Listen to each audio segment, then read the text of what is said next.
फिर हमने बैंकों से पूछ लिया कि जो तुमने केसीसी के नाम पर, जो गाड़ी के लोन के नाम पर, जो घरों के लोन के नाम पर जो तुमने हमको पैसा दे रखा है, ये पैसा असल में पैसा है कि नहीं है, ये रुपया है कि नहीं है। जैसे आप कह रहे थे ना कि ये रुपया क्या है, मैंने इसका अगर एक्सप्लेनेशन, इसका मैं डेफिनेशन कोई समझा रहा हूं अभी तो, कि असल में तो रुपया है मूल्य का मापक। और ये किताब इसलिए लिखी है, सुप्रीम कोर्ट के जज के मत्थे में मारेंगे, हाई कोर्ट के जजों के मत्थे में मारेंगे कि ये क्या है, देखो इसके अंदर एक भी दस्तावेज वो नहीं है जो हमने लिखा है। इसमें जितने कागज लगाए हैं सारे आर्काइव से उठा करके ऑफिशियल डॉक्यूमेंट की सर्टिफाइड कॉपीज लगाई हुई हैं, और ये साबित करती हैं कि जो मैं लाइन बोल रहा हूं एक एक लाइन सच है। तो उसके हिसाब से जब हम निकाल के लाए कि भाई पहली बात तो लोन देना ही फ्रॉड, उससे पहले बैंकिंग ही फ्रॉड, बैंकिंग पूरा बैंकिंग सेक्टर फ्रॉड। पहला नंबर, एक भी बैंक के पास जो आपको 1,000 करोड़ रुपए देता है, अडानी को आज 6,000 करोड़ का लोन दे दिया कोयले की खदान खरीदने के लिए, उसको लोन दे दिया घर खरीदने के लिए 200 करोड़ का, उसको लोन दे दिया 100 करोड़ का। आज तक किसी भी बैंक ने अपना घर नहीं बनाया, अपनी जमीन क्यों नहीं खरीदी भाई? वो कुछ कह देते हैं कि भाई ये तो ना लोगों का पैसा है, उसमें से नहीं खरीदा, अपने प्रॉफिट में से खरीद लेते। प्रॉफिट तो लोगों का नहीं है ना, वो तो तुम्हारा है। क्योंकि अब तो हमें पता चल गया ना कि आरबीआई और सारे बैंक सरकारी नहीं है, प्राइवेट हैं। अच्छा, 2019 में आप मद्रास हाई कोर्ट का वो फैसला चाहो तो आप एडिट ढूंढ के सर्च करके इसमें आप लगाना अपनी एडिटिंग में, कि आरबीआई एक कर्मचारी था, उसने क्या किया, वो बैंक में नौकरी करता था, उसका यूपीएससी का एग्जाम क्लियर हो गया।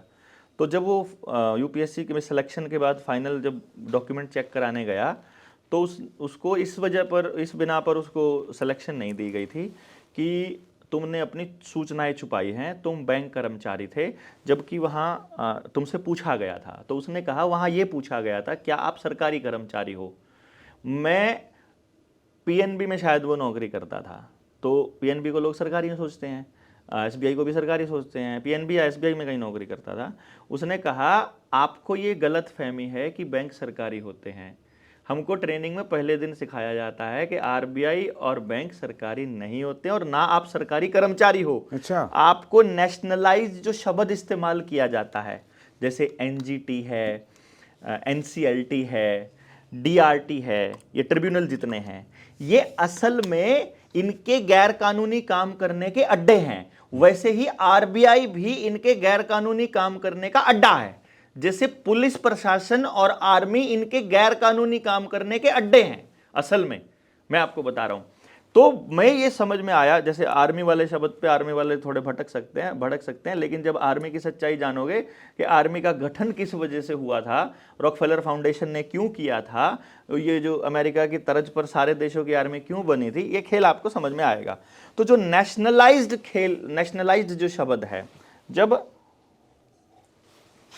इसको हमने देखा तो वो बोला नेशनलाइज्ड का मतलब ये है कि आपको सेंटर के कर्मचारियों के जैसे भत्ते और सुविधाएं मिलेंगी, इससे ज्यादा आपका नेशनल में कोई रोल नहीं है, आप सरकारी नहीं हो। तो जब मद्रास हाई कोर्ट में उस बंदे ने अपील की कि भाई मुझे तो ये नौकरी नहीं दे रहे हैं, ये कह रहे हैं कि तुम तो सरकारी कर्मचारी थे पहले ही और तुमने अपने तथ्य छुपाए थे, तो मद्रास हाई कोर्ट का वो फैसला ऑनलाइन पड़ा हुआ है जिसमें उन्होंने कहा है कि RBI and bank employees are not government employees. भाई वो इसका मतलब तो प्राइवेट ही हुए ना, अगर गवर्नमेंट एम्प्लॉय नहीं है प्राइवेट तो प्राइवेट है, मतलब ये दो ही टाइप के हैं ना, सेमी गवर्नमेंट तो कुछ होता नहीं है ना, एडिड तो स्कूल होते थे, वो भी अब सरकारों ने जबरदस्ती काबू कर लिए। तो फिर ये पता चला कि अच्छा वो प्राइवेट संस्था है। अब पता चले कि वो जो रुपया छपता है उसका कोई नियम है क्या। हमने आरबीआई से चिट्ठी डाल के पूछ लिया कि भाई बताओ, मेरे पास एक नोट है, बिल्कुल हूबहू वैसा ही है जैसा आपने छापा है, अब बताओ कि उस नोट में और आपके नोट में फर्क क्या है। भाई हूबहू है बिल्कुल, तो उस असली कैसे पता चलेगा कि असली है। दूसरी बात, क्या नोट छापने का कोई नियम है। देखो बहुत क्लियर, क्रिस्टल क्लियर हमने सवाल पूछे हैं और वो आरबीआई अलग अलग सवालों के जवाब देकर जब उन सवालों को इकट्ठा करते हैं तो वो फंस जाता है, पूरी कहानी क्लियर होती है। अब आरबीआई हमको ये कह रहा है कि हमारे पास लीगल मनी का कोई डॉक्यूमेंट नहीं है। अच्छा अभी है ही नहीं कितने है कि लीगल मनी कौन सा है, असली रुपया कौन सा है, वो उसका कोई डॉक्यूमेंट ही नहीं है, वो बोल रहा है, इसका मतलब सारा इलीगल है। फिर हमसे उस जवाब दे के आरबीआई कहता है कि हमने कहा कि किस नियम के आधार पर तुम ये छाप रहे हो, तो बोलता है सूचना हमारे पास उपलब्ध नहीं है। इसका मतलब तुमको यह भी नहीं पता कि पैसा कैसे छप रहा है, उसके बैग पे क्या रखा है, असली रुपया कहां है, क्या स्टैंडर्ड है। वो कहता है कि हमने तो 1970 में या 1947 में या कभी जो है ना गोल्ड स्टैंडर्ड रखना बंद कर दिया था। फिर हमने उनसे यह पूछ लिया कि ठीक है आपने गोल्ड स्टैंडर्ड रखना बंद कर दिया था, क्या आपको गोल्ड स्टैंडर्ड बंद करने का अधिकार है? पहले देखो, संसद कोई भी कानून पास करे, सबसे पहले तो यह तय होना चाहिए कि क्या उसको वो कानून पास करने का अधिकार है। अब उसका भी जवाब नहीं उनके पास। फिर कहते हैं क्या तुम्हें वो कानून पास करने के लिए किसी नियम को फॉलो किया है? वो कहते हैं वो भी हमें को नहीं पता। किस नियम के तहत तुमने ये पास किया कानून, या किस नियम के तहत तुम ये पैसे बना रहे हो या क्या चेंज कर रहे हो, वो भी उनके पास नहीं है। फिर जब तुम्हारे पास अधिकार भी नहीं है, उसको चेंज करने का कोई नियम भी नहीं है, और तुमने उसको चेंज कर दिया, तो घर का राज हो गया ना। फिर जनता की सरकार कहां से हुई भाई? फिर लोगों का सवाल कैसे हुआ? फिर तो लोगों के लूट की कमाई को तुम लोगों की मेहनत की कमाई को तुम लूट रहे हो, इसका मतलब तो फिर कैलकुलेशन आता है कि इसका मतलब ये असल में तो रुपया मूल्य का मापक है, और बना दिया तुमने इसको शोषण का साधन। अब हम जनता को यह बता रहे हैं कि तुम बताओ, तुम जो कमा रहे हो वो रुपया कमा रहे हो कि कबाड़ कमा रहे हो? अब हम जो कमाते हैं वो किससे कमाते हैं? मेहनत से। मेहनत कहां से कर पाते हैं? शरीर की ऊर्जा से। शरीर की ऊर्जा कहां से आती है? भोजन से। भोजन ऊर्जा कहां से देता है? पौधा कहां से देता है? सूरज से। यानी भोजन पौधे से, पौधा सूरज से, हवा से, पानी से, मिट्टी से। अर्थात हम कुदरत की ऊर्जा को उपयोग करके उस ऊर्जा का उपयोग कर रहे हैं। तो यानी हम जो लगा रहे हैं अपना एफर्ट, वो असली ऊर्जा है। अगर उसके बदले में कबाड़ आपको दिया जा रहा है, तो ये तो शोषण का साधन हो गया ना। यानी आप कितना ही भरते रहो, होगा नहीं। चेक करके देखना आप अपने आसपास, किसी भी बंदे को देखना, उसने 50 लाख का लोन 6 साल पहले अगर लिया हो, या 30 लाख का लोन 6 साल पहले लिया हो, और 6 साल हो गए हो उसकी इंस्टॉलमेंट भरते हुए, जाकर पता करना वो उतना ही पड़ा मिलेगा आज भी। बैंक कहता है हम तो पहले ब्याज लेते हैं। अच्छा जी, ब्याज लेते हो, तो ब्याज को मूलधन में कन्वर्ट करना तो अपराध है। तो तुम ब्याज ले करके फिर तुम अगले आदमी को उसको कर्जे पे क्यों दे देते हो? फिर उसका मूलधन क्यों बना देते हो? तो वहां भी तुम फ्रॉड कर रहे हो देश के साथ। फिर तीसरी बात, हमने लोन देने की प्रक्रिया के ऊपर पूरा रिसर्च करके देखा, तो असल में खेल क्या होता है? असल में खेल ये होता है कि वो होना तो क्या चाहिए कि बैंक के पास एक पैसा पड़ा है, प्रॉपर्टी पड़ी है, आप उससे लोन मांगने गए, बैंक ने देखा मेरे पास पैसा पड़ा है, मैं उसमें से तुमको इतना दे देता हूं, इतना कम हो गया। मान लीजिए मेरे पास 100 रुपए पड़े थे, आप मुझसे 60 रुपए मांगने आए, तो मैंने 60 रुपये आपको दे दिया, मेरे पास 40 रुपया रह गया, तो मैं अपने खाते में लिख दूं मेरे पास बैलेंस 40 और आपके पास अब 60। ऐसा होना चाहिए? बिल्कुल। लेकिन होता कैसे है, मैं आपको ये खेल समझाता हूँ। बैंक के पास मान लो 100 रुपये पड़े हैं, आप गए 60 रुपये मांगने, वो बोलेगा 60 रुपये की प्रॉपर्टी साथ में देनी पड़ेगी आपको। तो आपको 60 रुपये की ज़मीन, मकान, वो बोलेगा ना 60 नहीं, कम से कम 80, क्योंकि जितनी उसकी कीमत होगी उसका 80% ही लोन मिलेगा आपको। तो आपको 60 रुपये लेने के लिए आपको 80 रुपये की ज़मीन या कोई प्रॉपर्टी यहाँ पर गिरवी रखनी पड़ेगी। तो अब बैंक ने पहले आपकी प्रॉपर्टी गिरवी रखी, क्योंकि पहले आपसे सारे कागज़ लेगा, तो प्रॉपर्टी लिख ली। अब बैंक की प्रॉपर्टी कितनी हो गई? 100 थी, 80 की ओर दे दी, अब आप बैंक की प्रॉपर्टी हो गई 180। अब बैंक इस 180 को नहीं छेड़ता। होना तो क्या चाहिए कि इसी में से आपको भाई वैल्यू आ गई, अब इसमें से आपको दे दे। बैंक इस प्रॉपर्टी को नहीं छेड़ता। बैंक एक हवा में अकाउंट बनाता है जिसका नाम है क्रेडिट अकाउंट। हवा में, मोबाइल में ऐसे कंप्यूटर में टक टक टक आपका नाम भरा, मंजीत सिंह, पिता का नाम, माता का नाम, गांव का नाम, ये सामने जो कागज पड़े उनके आधार पर करा, बन गया जी अकाउंट। अब इसमें फिर वो लिख देता है लो जी 60 रुपये दे दिए। अब इस 60 रुपये को ट्रांसफर कर देता है आपके बैंक अकाउंट में, जो आपका सेविंग अकाउंट है, और आपको लगता है मुझे लोन मिल गया। असल में उन्होंने आपको हवा दी, हवा के बदले आपने अपनी प्रॉपर्टी दे दी। अब आप पैसा कमाने चलोगे, मेहनत करोगे, मेहनत करते जाओगे, मेहनत करते करते वो लोन जैसे ही पूरा होने लगेगा, 80 80 रुपए का लोन था, आपने 20 रुपए उसके ऊपर ब्याज भी दे दिया, सॉरी 60 रुपए का लोन था, 20 रुपए का लोन भी ब्याज भी दे दिया। 80 रुपये जैसे ये पूरा होने लगेगा, पूरा होने से पहले फिर आपके पास फोन आएगा, मंजीत जी आपका अकाउंट बहुत अच्छा है, सिबिल स्कोर बहुत बढ़िया है, आपका क्रेडिट कार्ड भी बन रहा है, आपका नया आपको टॉपअप मिल जाएगा बढ़िया सा 4 लाख का, बिना किसी डॉक्यूमेंट के, बिना किसी और चेक के। फिर आप सोचोगे यार बिना उसके मिल रहा है, चल बाइक ले लेंगे, चल कार ले लेंगे, चल कुछ और ले लेंगे, चल दे दो भाई। फिर आप जोर लगा लगा के फिर आप और ले लोगे, फिर वो बोलेगा जी एक और लोन मिल सकता है आपको।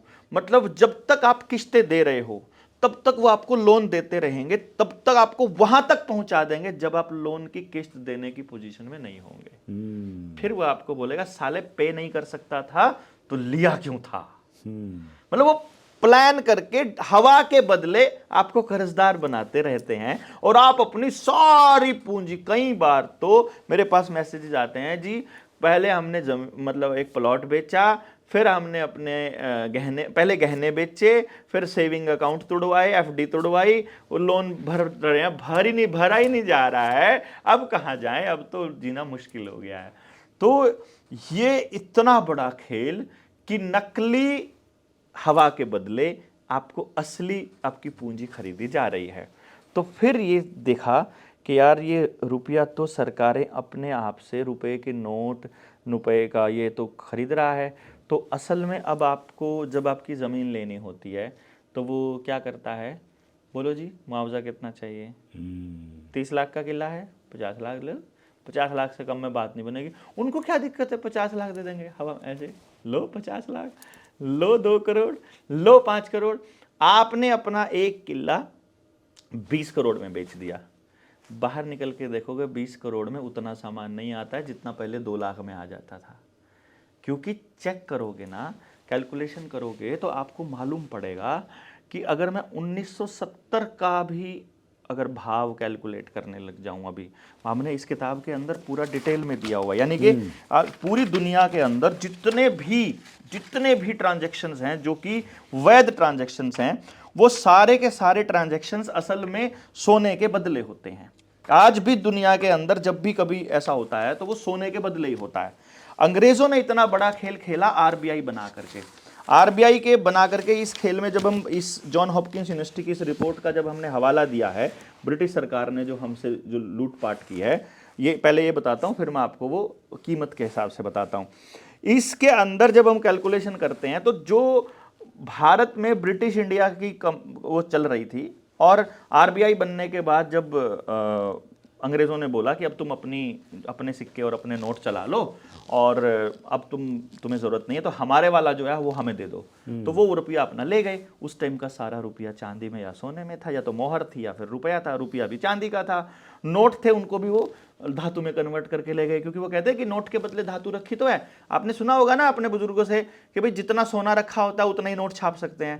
वो वाली लाइन है कि जितना सोना पहले रखना पड़ता है उसके बराबर की कीमत का ही नोट छपता है। यानी ये प्रॉमिसरी नोट है कि रुपया तुम्हारा हमारे पास रखा है, तुम ये प्रॉमिसरी नोट पकड़ो।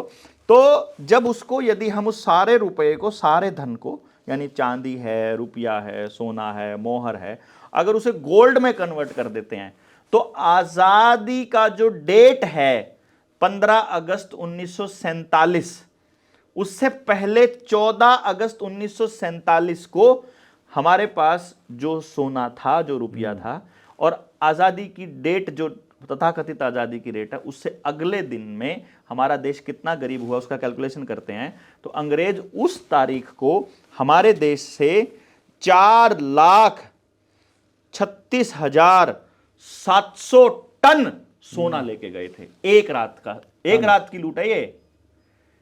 रुपए के कूटकरण की लूट से पहले की बात बता रहा हूं मैं, ये लूट। और इसी तरह से आपको लोन दे करके 6,000 गुना की लूट प्रत्येक 1 रुपए पर हो रही है। यानी आप 1 रुपया लोन का लेते हो और 6,000 रुपए देते हो उनको।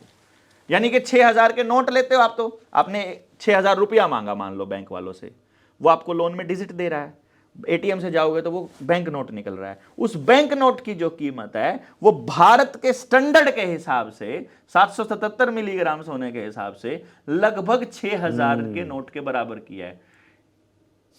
यानी कि 1 रुपए की जो कीमत है। तो बैंक से जो नोट निकल रहा है वो असल में आपको रुपया दिखाई दे रहा है, वो रुपए की पर्ची है, और असल में जाकर देखोगे तो वो रुपए की पर्ची भी नहीं है। और अगर आपको इसका सच जानना है, क्योंकि पंजाब और हरियाणा नहीं भाई साहब, आप पंजाब के कर्जे की बात नहीं कर रहे थे, आज हर 1 घंटे, हर 1 दिन में लगभग ज्यादा नहीं करता तो 33 किसान आत्महत्या करते हैं रोज के, एवरेज जो है। मतलब आप इससे कैलकुलेशन करके देख लीजिए कि हमारा देश में, हमारे देश का किसान, ये तो वो आत्महत्या है जिसमें किसान ये डिक्लेयर करके मरता है कि मैं कर्जे की वजह से मर रहा हूं, जिसमें पता ही नहीं चलता उसकी वजह से मर रहा है, या जिसको रिपोर्ट नहीं करते, वो तो बात, कहानी तो अलग है। साल का 12,000 का आंकड़ा निकल के आता है ये।